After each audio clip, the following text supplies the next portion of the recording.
Hey guys, this is Toastmonster, and today I'm going to be going over some clips of WLD versus a couple of comps we've been playing on live recently, and the first is going to be a TSG game. Okay, so in this matchup we're going to be swapping between the Warrior and the DK. They really are our best kill targets, but we're also going to want to try and be careful to avoid as much damage, because this comp can be especially scary for a Warlock. So to start off our pressure, our Warrior just fears their Paladin full, we get the Death Knight's Trinket, and then my Druid Cyclones him to reduce their pressure. Whenever one DPS gets Cyclone, we'll swap to the other, so here we swap to the Warrior, and we've already forced the Paladin's Guardian and Aura Mastery. My Warrior got a triple shockwave there while I jumped off so they wouldn't follow me. Now with me jumping off, they swapped onto our Warrior, gripped our Druid in, so our Druid actually had to pop Treeform there. Now Warrior used Live by the Sword, Die by the Sword, but we have got the DK's Lichborn now, so that's one less cooldown he'll have. Now I dropped solo there because they got a Repentance on our Druid and swapped to me, and then the Paladin used Blinding Light on the Druid. Now, I just jumped off again there, and I'm just trying to kite as much as I can, really. We've got a sack from the Paladin and the Warrior, but, you know, we're still under a fair bit of pressure. Paladin's got his Trinket and Bubble at the moment, so I'm going to put him into a full fear to try and get that, or get some pressure ourselves. But I had to actually use Dark Bargain there, and we're under a lot of pressure here. My Druid's just trying to pick me up at the moment. I can't really afford to use a fear at the moment, because I'm using Blood Fear, and that's going to be 10% more of my health. Now, here they actually get a reflect onto my Druid's Cyclone, so we're in a really bad spot here, but our Warrior gets a double shockwave on both their DPS, neither of whom have a Trinket, and we force the Paladin's Bubble, and the first bop on the Death Knight. Now, we've really just got through a lot of their cooldowns there. The Paladin's the only person on their team who has his Trinket now, but they have just put a Repent on our Druid, and they're on me quite hard, and my Druid then gets hodged, but fortunately the Life Blooms bloom. I then use a Soulburn Portal, so I have a Freedom, and run away. I fear the Paladin and get his Trinket. So now they have no real breakers of CC, so we're going to look to score a kill. My Warrior gets a double shockwave, so I can get a Horn up on the Death Knight, and we're going to look to try and kill him. Our Druid gets a full Cyclone on the Paladin, while I continue to drop a bit, and the DK pops Shell. I then get a fear on the Paladin off that Cyclone, so that he's not been able to heal his Death Knight, and we're actually going to get the kill here. I put a Howl on the Warrior just to finish it. Then the Paladin gets put into a blanket counterspell, and the Death Knight's going to go down. Now, TSG can definitely be a scary matchup for Warlock teams, but the main thing to focus on is getting through their cooldowns. So if you can survive all three of their Trinkets and the Bubble off the Paladin, he's not going to be able to keep his team offensive, and if you can get 1 or 2 CCs on the Paladin when he has no breakers, and if you get a Devour magic on the Sacred Shield, then the Paladin's going to have no way to help his team, and we'd already forced the Death Knight's Lichborn earlier. Bot was down, so the Paladin can use one global he maybe got for that, and, you know, they just had no real way to survive at that point, because we'd forced all their Trinkets. We'd got through Bubble and Guardian, got through Aura Mastery as well, which meant that I only needed to blanket the Paladin in the end to finish him, because one Cyclone, one Fear and a blanket were enough. He was actually just trying to live the entire time, as he would, and the Paladin did get one global off, so that was a bit of healing. But overall, if you can survive the cooldowns, you're going to win. I mean, we definitely have an advantage on this map with obviously a Z axis, so I'm able to jump down and then use my port so they can't really follow me. But even with that, a TSG on a Warlock is incredibly scary, especially with how Warlocks are against Warriors at the moment. I mean, they're probably, that and BM Hunters, they're the worst classes to try and survive against. And Frost Death Knights are no walk in the park either. They can both do incredibly high amounts of burst. So when their Paladin gets a Repentance into a Hodge, into a Blinding Light, it's very scary for our team. But as long as you can rotate your defensive cooldowns well, and you don't overlap with your Druid's Trinket, you're going to be alright. I'm just going to play that clip with Skype so you can hear our communication throughout that game, and just know how we, you know, set up our kills.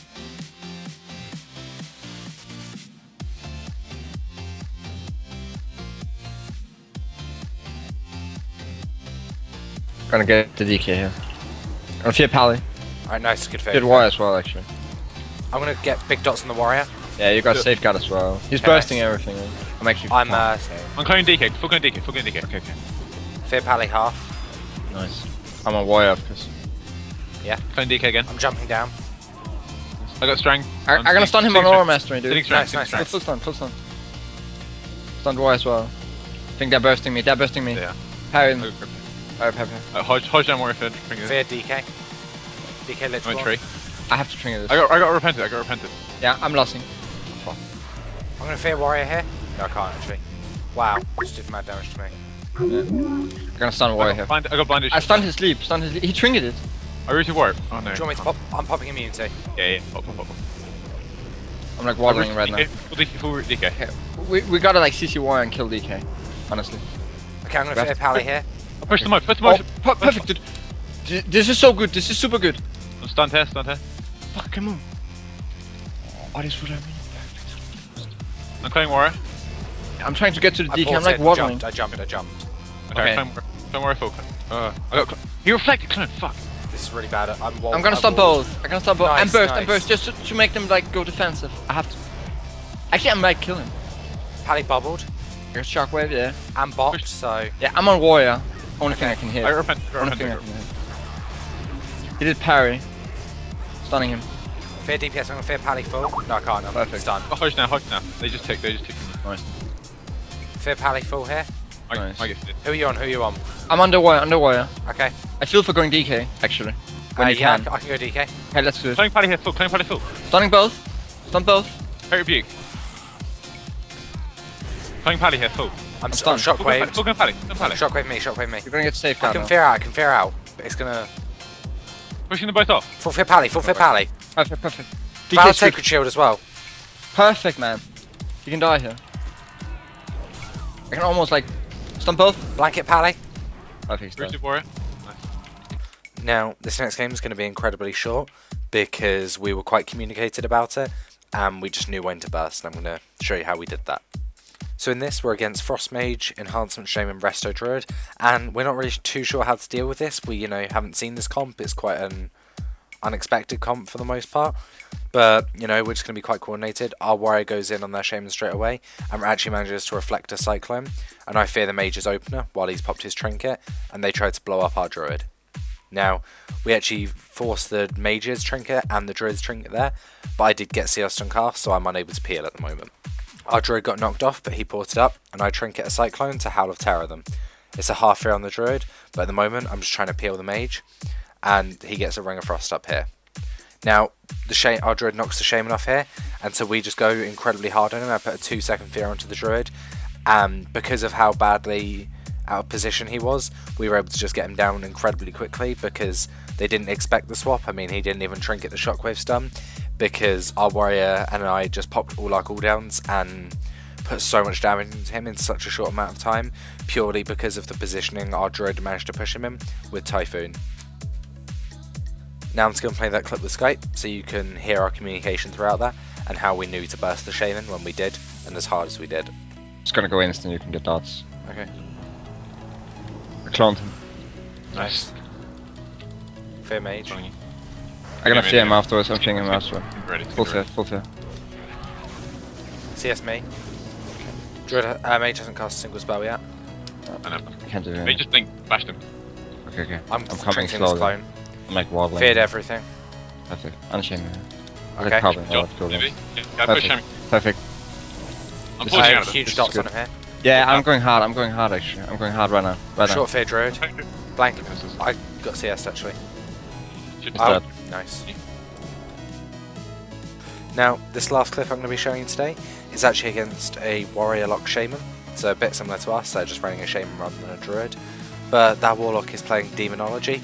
So, a bit similarly to the last game, we don't really know what to expect from this team. This is actually the first demo lock we'd run into in Arena. And so we're not really sure what's going to be happening here. We don't know who the kill target is.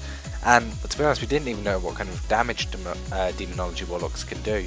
Because I hadn't actually played Demonology myself and I'd only played Destruction. So this is quite an unorthodox thing for us to see. And we actually found this incredibly difficult. We're actually behind for most of the game. And I think this game goes on for about 11 minutes, but I'm only going to show you guys the interesting bits. So initially they're just going to go on me and we're going to go on their Warlock. And our Warrior is just getting double shockwaves on them and that kind of stuff. So, we're in quite a good position, not taking too much damage. I've got a gateway back to the room and then my port's at the pillar, so we can really swap to where we need to on the map. So they're just kind of telling me at the moment I'm unable to get fears on the Shaman really, so I just gateway away whenever I'm in a bit of trouble and just run away with my Druid while he picks me up a bit.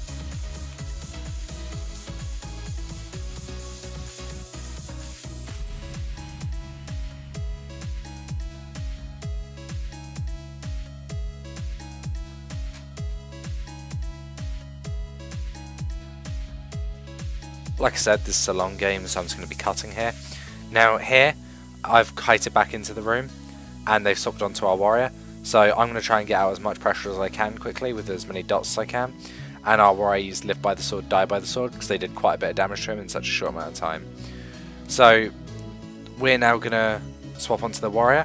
I put a full fear onto the shaman, which he tremored, which I wasn't actually able to kill. I thought it had been recalled, but I just didn't notice that. That was kind of my mistake there. So I'm pushed in quite a lot here, and I think I'm going to be okay. The shaman fakes my Sparlock, but that's straight back on me. So as soon as I'm in any sort of trouble, because we do try to swap onto the shaman here, I'm going to take a gateway away. My druid gets into a full sleep, so I just use dark regen and use my health stone rather than gatewaying, just because I'd much prefer this positioning for us, especially when our warrior was going that aggressive on the shaman. So again, they're just still doing a lot of damage to me. I'm taking a lot. Like I said, I felt we were behind for most of this game, so I port to the middle and then take the gateway back just to confuse the warrior a bit. He didn't really know where to go. But now we've got him pushed up quite far. I've got dots on him, and my warrior's coming across now. I'm still taking a lot of damage, so my warrior's gonna. He put a full fear on the shaman there. He's gonna kind of peel for me with his shockwave, but still do a lot of damage at the same time. And we actually forced them defensive here for. I think this is the first time in the game they actually have to play a bit cautiously, but then they just carry on with their CC and keep us more defensive. So I take the gateway back to the middle because I was out of range of port. I was going line of sight, and I'm actually going to be. I've been using the rejuve on myself quite a lot. That my druid symbiosis me. I've mentioned before that does a lot of healing, so I really think that is quite a good thing. But I continue dropping, and I'm just going to take the gateway back again while I try to survive. And my druid does manage to pick me up, but I will zoom as well, so I do need to tap. So this really isn't looking too good for us. Our druid did manage to shift that hex, so it didn't actually go through. And I've just been spamming corruption on things, both to get me soul shards and to heal me a bit, because I'm actually glyphing Siphon Life. So yeah, like I said, this game's not really going too well for us. We didn't really know how to deal with it. I mean, the Tremor Totem kind of helps them a lot as well. We don't really have that. But we just didn't really know how to deal with this Demonology Warlock. So he has this CC called Sleep, which is kind of like a Repentance or a Sheep, and it's an 8-second CC on a healer if he lands it, and it doesn't happen. It doesn't. The form of the druid doesn't actually matter. He can have it even if he's in travel form or cat form. So they just continue tunneling into me really, and we're just shutting down a lot of our pressure. I mean, I can't really do too much with them on me in terms of pressure. So we really think the Shaman's going to be the best to kill, but the Warlock's running Shadow Fury, and the Shaman misses his Capacitor Totem. So here we drop the Shaman incredibly low, and we actually force NS and Spirit Link from him. So, you know, we definitely think he's going to be the best target for us, and, you know, we can just continue pounding into him for a bit. And they actually start using their sleep on our warrior, and they let me get a Haunt up, so I'm going to be doing a lot of damage, but I then get spell locked. So, you know, we really have a lot of pressure on the Shaman, but his healing is still quite strong, and I just put a rejuve on our warrior because they swapped to him and did a lot of damage to him while we were on their Shaman. So, you know, now we're just going to go back to sparring again. No one really has much pressure here. They have a bit more than we do. I mean, they're spreading around a lot more, and we have a druid, so to help our druid out, I'm going to be rejuving wherever I can, and I'm actually just going to take the gateway back here. I've re-put my port down and take the gateway just so I can heal up a little bit more to Hots, and he can just pick our warrior up, which he does. So I'm going to skip ahead a few minutes here. Now, no one's really got any pressure at the moment, but we're actually going to get a kill on the warrior really soon. So they drop me incredibly low quickly. I get a full fear on the Shaman, and he actually trinkets. I think he trinketed quite offensively here to try and help get the kill and keep them offensive. And you can see I dropped to 40k, but my warrior gets a shockwave on their warriors. He's not connecting for a bit, and our druid's able to help pick me up. He does then get put into a half sleep, but they overlap it with Gag Order, which really helps us out here. I mean, that might have been enough if they'd actually managed to get them following each other, but they don't. So now the Shaman has no trinket here, and we're still just trying to, you know, pressure this team as much as we can. Our warrior gets another double shockwave, which really helps me, you know, get some more dots out, try and get a Haunt out here and there. So I still swap to the Shaman there because we still think he's going to be the best target, but this warrior actually starts dropping quite a bit, so we go onto him, and he's going to be our kill target from now on. I did put a fear on the Shaman there, and he did use Tremor for that. So we're definitely going to be looking to get as much damage out here as we can when I get my next full fear. or I may even have to just use a half fear if I don't think, you know, we're going to be able to wait out that long. So the Warlock keeps sleeping, but again he overlaps with the fear from the Warrior here, so our Druid's able to sit that. And then I get a full fear on the Shaman, and this is where we're going to go for as much pressure as we can. I actually do get a Haunt up here, and then I start Malefic Grasping, and I put a blanket onto the Shaman, which he just didn't manage to ground, and we managed to kill the Warrior before he can Spirit Link. Now, as you can see, they definitely had a lot more pressure than we did in this, but I don't think that meant we played badly.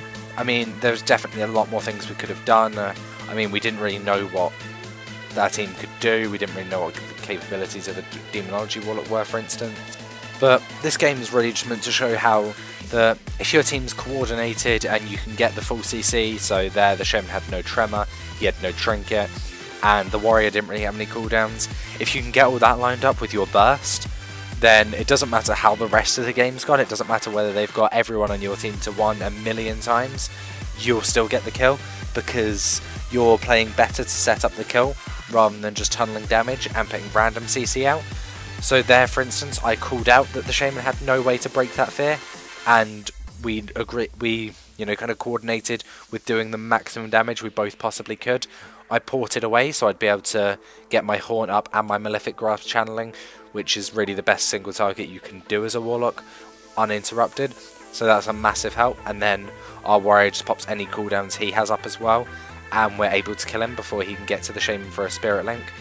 And you know, it really just does show how much coordination comes into it, because even though I'd say they were dominating us for most of the game, we were able to pull out the win purely because of our coordination.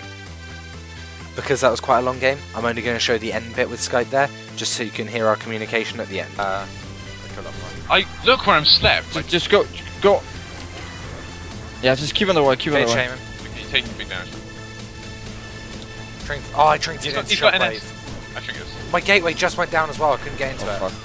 I got a Shockwave. Dark I Bargain. got last stand. Ban as well. Silence and Warlock. Dark Bargain's going to run out soon, by the way. Being slept. Just gonna fear.